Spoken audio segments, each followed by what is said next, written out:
ao nosso tempo de restauração.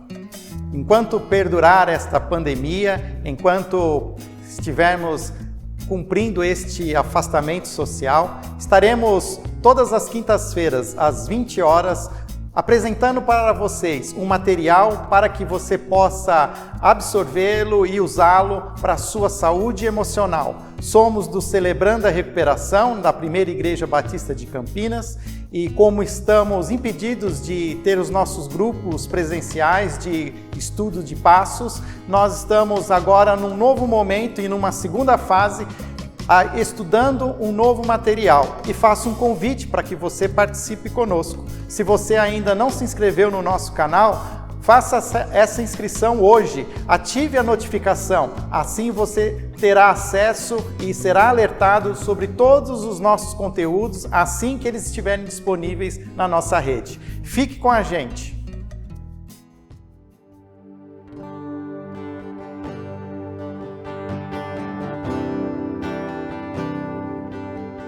Só de ouvir tua voz e sentir teu amor, só de pronunciar o teu nome,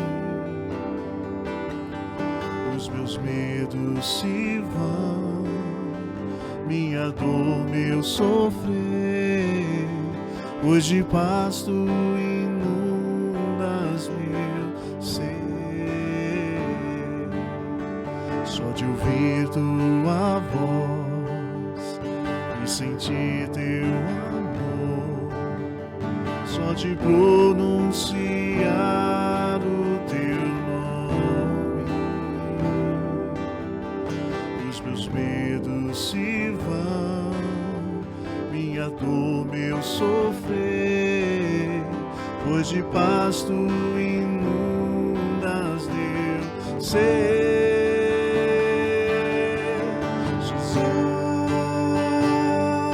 Doce nome que transforma em alegria o meu triste coração. Jesus, só o teu nome é capaz de dar ao homem salvação. Jesus, doce nome que transforma em alegria o meu triste coração. Jesus, só o teu nome é capaz de dar ao homem salvação. É capaz de dar ao homem salvação. É capaz de dar ao homem salvação.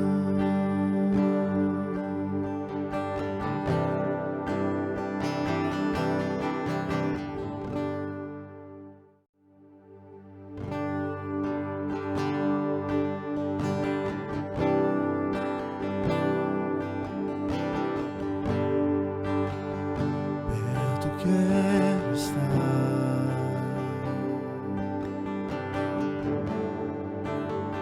junto aos teus pés,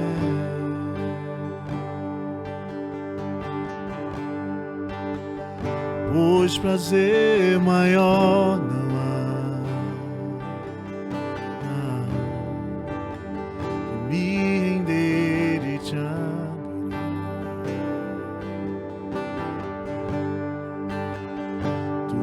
Que há em mim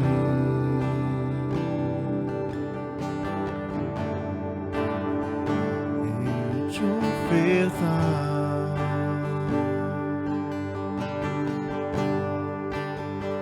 mas ainda é pouco, eu sei, se comparado ao que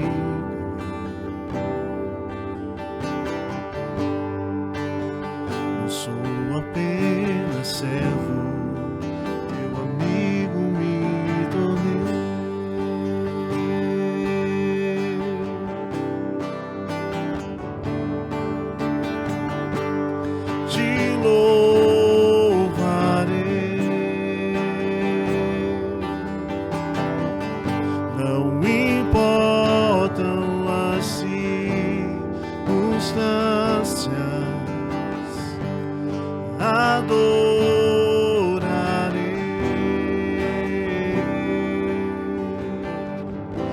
somente a ti, Jesus.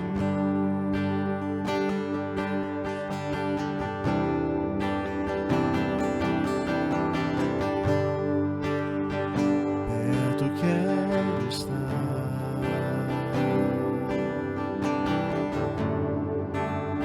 junto aos teus pés.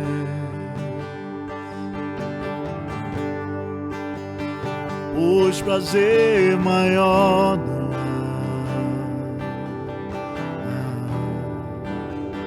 me render e te adorar.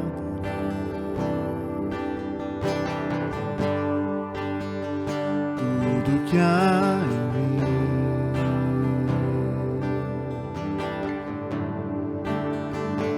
eu te ofertar.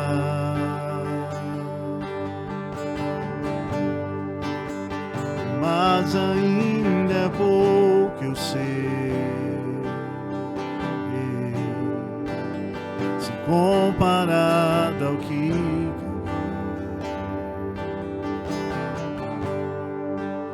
eu sou apenas servo, teu amigo me tornei.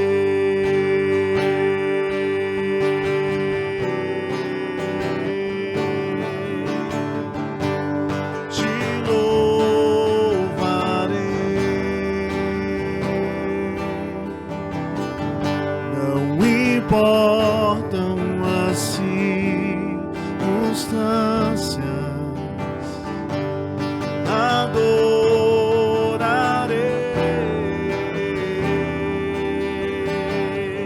somente a ti, Jesus.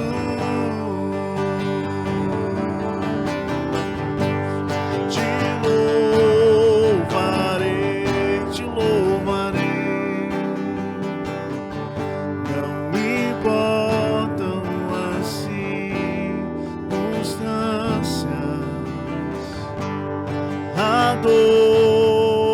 Adorarei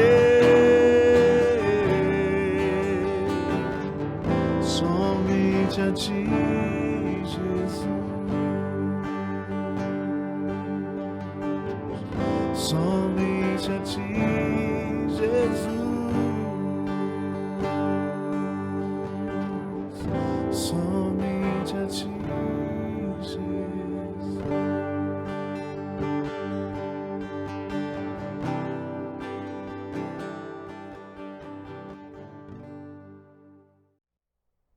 Hoje, o tema do nosso tempo de restauração é o capítulo 1, Paredes Fictícias que nos bloqueiam. Qual é o ponto de partida para este capítulo? O autor de Paredes Emocionais, Stephen Arterburn, ele então sugere que de fato existem paredes emocionais. Porém, são construídas por uma percepção falsa da verdade. Ou seja, usamos muitas vezes fragmentos da realidade experimentada. Muitas vezes nós construímos paredes emocionais, mas apoiadas sobre uma meia-verdade, apoiadas sobre fatos não necessariamente precisos ou completos. E muitas vezes nós criamos essas paredes emocionais como se elas fossem verdadeiras crenças, como se elas fossem verdadeiros axiomas. E defendemos com unhas e dentes essa verdade que não necessariamente é a verdade como todo. Eu quero dar um exemplo pessoal. Sempre tive o sonho e o chamado de me tornar pastor. Mas havia uma crença em mim que quando me casasse não teria filhos, porque ao conviver com algumas famílias de pastores e vendo os filhos dos pastores sendo pessoas que trariam alguns comportamentos que iriam trazer para a família muita dor e até mesmo dificuldade, eu internalizei no meu coração de que todo filho de pastor seria uma pessoa difícil e que daria muito trabalho. e por isso decidi que não teria filhos. Uma vez compartilhando essa crença com uma pessoa, ela prontamente me disse: será que você não tem uma crença? Será que você, ao conviver com tantos exemplos negativos, não construiu uma crença e agora você afirma que todo filho de pastor será um problema no futuro? Saí de lá com esta pergunta sem resposta. Passado algum tempo, conversando com uma outra pessoa, ela espontaneamente disse para mim: Fábio, a melhor coisa que aconteceu na minha vida, a minha maior bênção foi o meu pai ter sido pastor. Naquele momento acendeu uma luz na minha mente. Eu entendi que eu havia construído de fato uma crença errada, pois agora estava frente a frente com uma pessoa que testemunhava que a sua vida foi melhor, que a sua vida foi abençoada por ter sido filho de um pastor. A partir daquele momento comecei a entender que há sim outras realidades, que apesar de ter vivido experiências dolorosas e estar perto de pessoas que estavam sofrendo por uma determinada causa, que não necessariamente todas as pessoas que estivessem envolvidas naquela tipo de situação deveriam experimentar as mesmas dores e derrotas. Assim, nós precisamos entender, e volto ao livro, quando o Stephen diz que construímos paredes como ira, ressentimento, culpa, até medo, a partir de partes incompletas ou mal compreendidas da realidade. O que precisamos, na verdade, é ampliar a nossa visão. Precisamos de uma nova perspectiva para ultrapassar as nossas paredes fictícias. Não significa olhar as situações pelo lado positivo. Também não é ver o copo como sendo um copo meio cheio. Mas é olhar de uma perspectiva ainda mais ampla, é olhar mais a fundo, é mergulhar nos fatos. E isso vai exigir que nós muitas vezes revisitemos o nosso passado, para conhecer a história por completo. Todos nós conhecemos a nossa história, todos nós conhecemos as nossas dores, aquilo que sofremos, mas conhecemos também a história que que envolvia as outras pessoas com as quais tivemos os nossos contratempos, com as quais, de alguma maneira, em nós produziram feridas. Isso acontece também, e é muito comum, com pessoas que foram adotadas quando criança. É muito fácil que essas pessoas construam uma parede emocional de culpa, se sentindo culpadas por terem sido adotadas, se sentindo culpadas por terem, de alguma maneira, terem sido entregues para adoção pelos seus pais. Mas há um exercício que se pede para que essas pessoas façam de revisitar o passado e entender quais foram as razões que envolveram, que forçaram a mãe a entregar um filho para adoção. Essas pessoas começam a entender que não havia uma causa pessoal, não era uma questão pessoal, pois até mesmo a mãe muitas vezes não tinha nada contra a criança, mas ela tinha alguma angústia que era trazida e pela qual ela sofria, que fez com que ela entendesse que entregar o filho para adoção fosse de alguma maneira, uma solução mais fácil para a vida daquela criança. Eu também quero aqui deixar claro que não estou dizendo que todas as paredes emocionais que nós construímos são paredes fictícias. Não, muito pelo contrário.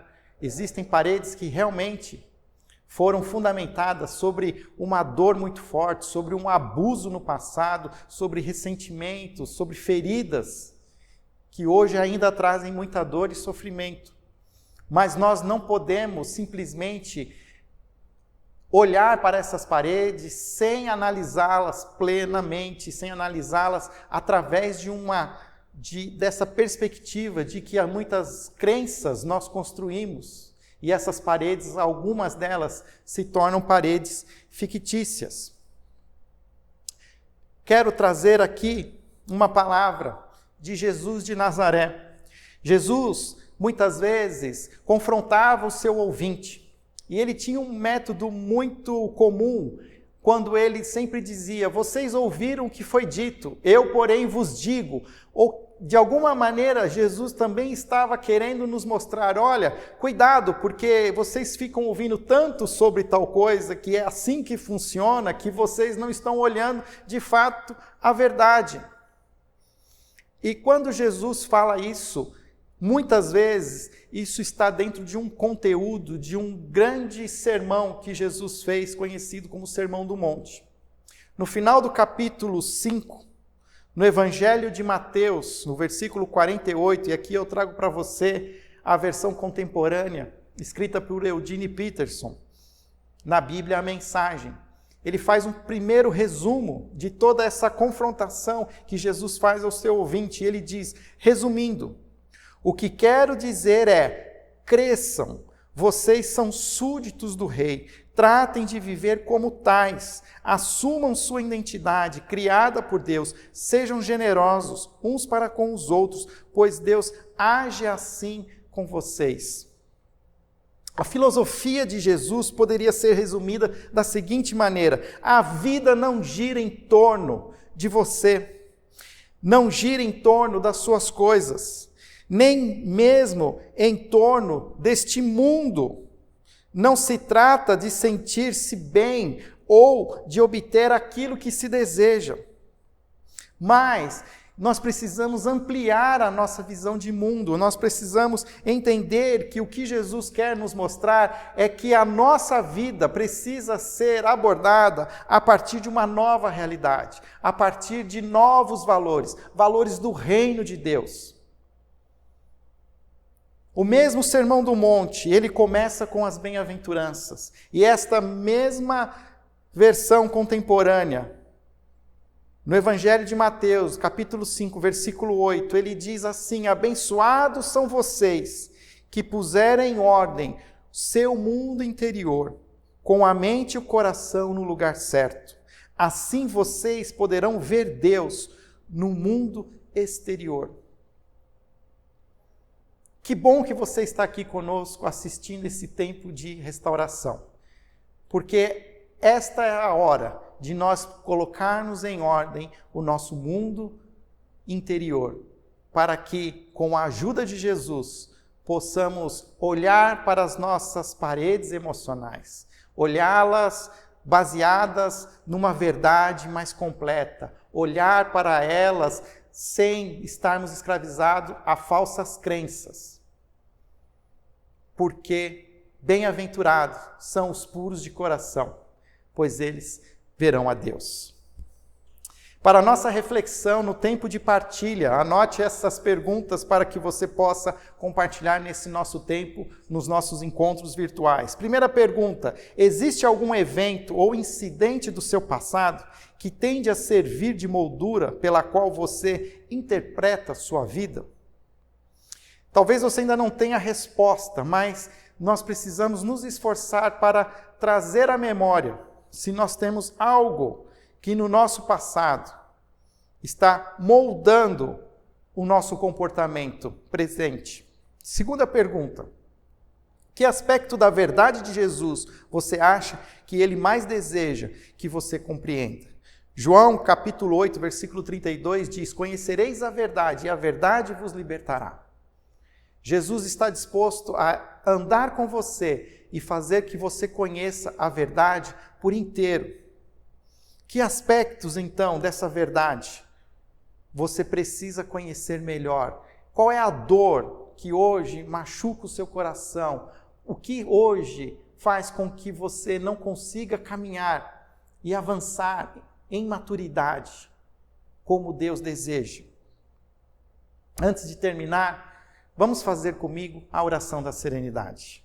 Deus, conceda-me a serenidade para aceitar as coisas que não posso mudar, coragem para mudar as que eu posso, e a sabedoria para distinguir uma da outra, vivendo um dia de cada vez, apreciando um momento de cada vez, recebendo as dificuldades como um caminho para a paz, aceitando, como Jesus o fez, este mundo pecaminoso como ele é, e não como gostaria que fosse, confiando que o Senhor fará tudo dar certo se eu me entregar à sua vontade, pois assim poderei ser razoavelmente feliz nesta vida e supremamente feliz ao seu lado para sempre. Amém.